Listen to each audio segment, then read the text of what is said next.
हरे कृष्णा, राधे राधे। तो फ्रेंड्स, आज की इस वीडियो में हम आपको कार्तिक मास से जुड़ी संपूर्ण जानकारी देने वाले हैं।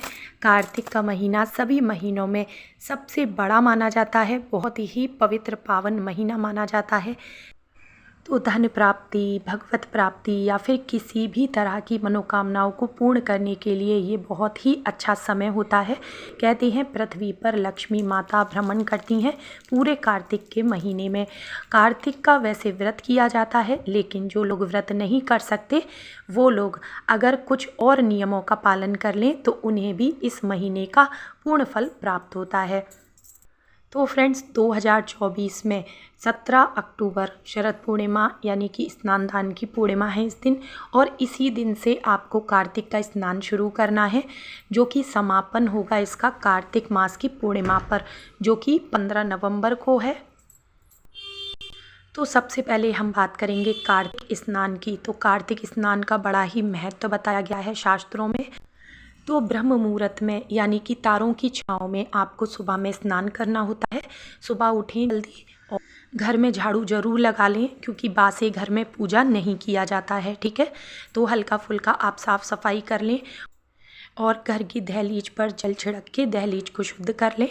उसके बाद आपको स्नान करना है।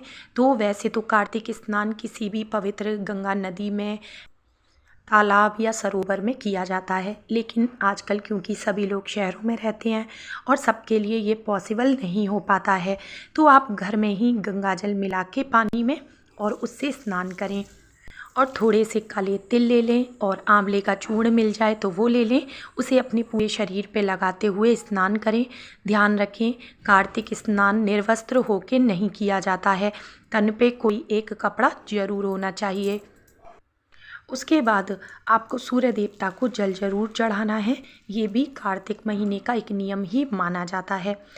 अच्छा, अगर आपकी तबीयत ठीक नहीं रहती है तो आप सुबह में गुनगुने पानी से भी स्नान कर सकते हैं, क्योंकि कुछ ना करने से कुछ करना अच्छा होता है।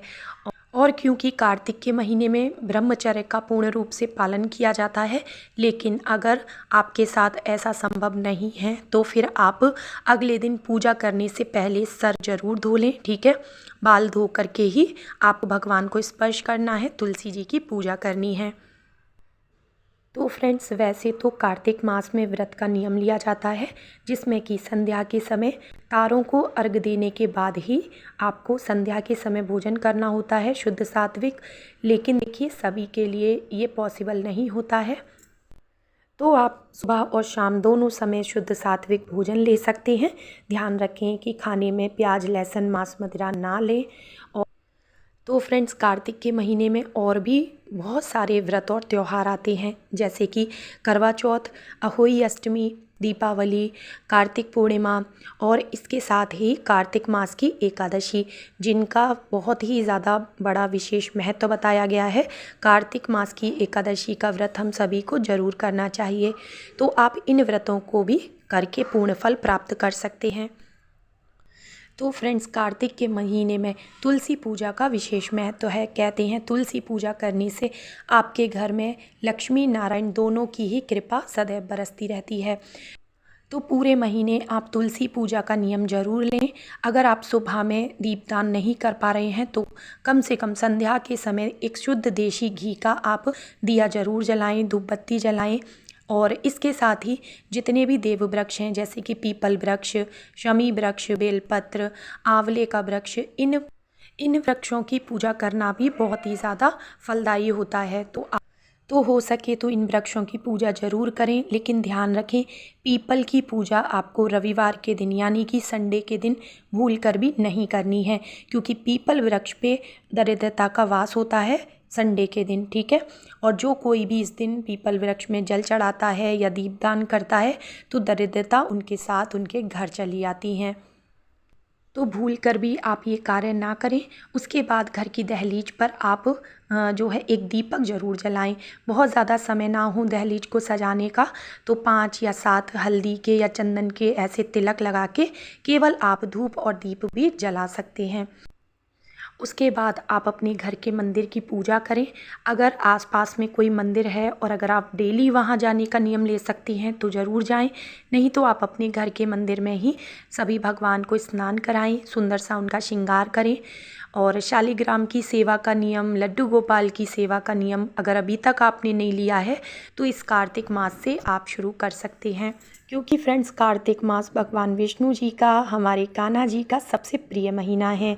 और कहते हैं कि इस महीने की अधिष्ठात्री देवी हैं हमारी श्रीमती राधा रानी। तो इसलिए इस पूरे महीने में राधा कृष्ण का या लक्ष्मी नारायण भगवान का पूजन करना बहुत ही अच्छा होगा। तो फ्रेंड्स इस पूरे महीने में किया गया स्नान, दान, जप, तप, इन सभी चीज़ों का ना महत्व बहुत ही ज़्यादा बढ़ जाता है, कई गुना होकर हमें इसका फल प्राप्त होता है। तो आप इस महीने को व्यर्थ में ना जाने दें। जो भी नियम आपसे आसानी से हो सके आप उसका संकल्प पहले ही दिन ले लें, क्योंकि जब भी हम कोई नियम संकल्प के साथ करते हैं तो उस नियम को करने में किसी भी प्रकार की विघ्न बाधाएं नहीं आती हैं। तो फ्रेंड्स बिना प्रभु की कृपा के तो हम कोई भी नियम या व्रत अपना पूरा कर ही नहीं सकते। तो फ्रेंड्स कार्तिक के महीने में हमने आपको स्नान बता दिया, उसके बाद भगवान की पूजा बता दी, देव वृक्ष की पूजा, सूर्य देवता की पूजा हमने आपको बता दी। अगला जो नियम आता है ये है नाम जाप का। कार्तिक के महीने में आपको भगवान का ज़्यादा से ज़्यादा नाम जाप करना है। कार्तिक महात्म्य, कार्तिक की कहानी ये आपको ज़रूर सुननी है। भगवत तो अगर आपने कोई गुरु मंत्र लिया हुआ है तो आप उसका जाप करें ज़्यादा से ज़्यादा, नहीं तो आप ओम नमो भगवते वासुदेवाय नमः और ओम महालक्ष्मी नमः, मतलब लक्ष्मी नारायण जी के किसी भी मंत्र का आप पूरे कार्तिक मास में नाम जाप का नियम ले सकते हो। अच्छा, अगला नियम जो आता है वो होता है दान का। दान आप पैसों का, धन का कर सकते हैं या फिर आप खाने पीने की चीज़ों का भी दान कर सकते हैं। तो आप नियम ले लें, 1 रुपये, 2 रुपये, 5 रुपये, 10 रुपये, जितनी आपकी सामर्थ्य है आप उस हिसाब से डेली आप किसी को दान करेंगे। रोज़ाना अगर आपको कोई नहीं मिलता है तो आप डेली एक कोई बॉक्स बना लें, डब्बा बना लें, उसमें आप वो पैसे डालते रहें और लास्ट में जब कार्तिक पूर्णिमा पे जब आप उद्यापन करेंगे उस दिन आप ये पैसे किसी भी ब्राह्मण को या ज़रूरतमंद को दे सकते हैं। तो फ्रेंड्स कार्तिक के महीने में किया गया दान हमें 100 गुना फल की प्राप्ति कराता है। दान करने से हमारी गरीबी दूर होती है, आर्थिक तंगी से छुटकारा मिलता है और हमारे पापों का नाश होता है। तो यही था आज का वीडियो। आई होप आपको आज का वीडियो पसंद आया होगा। वीडियो अच्छा लगा हो तो लाइक, शेयर, कमेंट ज़रूर करना और कोई सवाल हो आपका तो वो आप कमेंट बॉक्स में पूछ सकते हैं। मिलती हूँ नेक्स्ट वीडियो में। राधे राधे।